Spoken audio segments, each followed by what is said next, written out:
안녕하세요. 알면 돈이 되는 알돈 채널입니다. 오늘은 서울과 수도권 부동산 시장에 큰 영향을 줄 이재명 정부의 강력한 대출 규제 대책에 대해 정리해드리겠습니다. 실거주 아니면 대출도 안 된다고 하는데요. 과연 어떤 변화가 생기는지 함께 보시죠.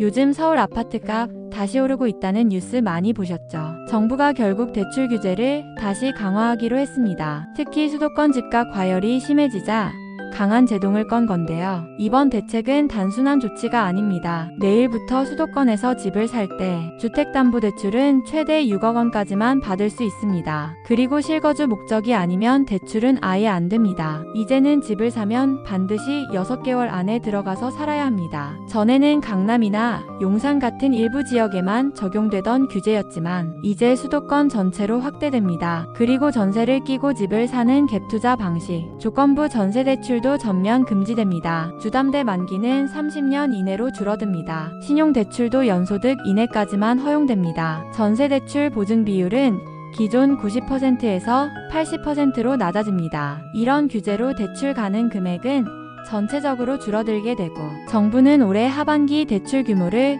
절반으로 줄이겠다고 밝혔습니다. 문제는 실수요자입니다. 무주택자나 청년층은 대출이 줄면서 내 집 마련이 더 어려워졌다는 반응입니다. 이미 현장에서도 분위기가 바뀌고 있어요. 강남이나 분당 공인중개사들은 하루 종일 매수 문의가 한 통도 없었다고 전합니다. 갭투자 수요가 빠지면 전세 물량은 줄고 월세 전환은 더 빨라질 수도 있습니다. 전문가들은 이번 조치가 단기적으로는 효과가 있을 거라고 봅니다. 하지만 공급 대책이 함께 나오지 않으면 집값이 다시 오를 수 있다는 경고도 나오고 있습니다. 이재명 정부의 강력한 대출 규제, 과연 시장 안정으로 이어질 수 있을까요? 앞으로 부동산 시장이 어떻게 바뀔지 함께 지켜보시죠.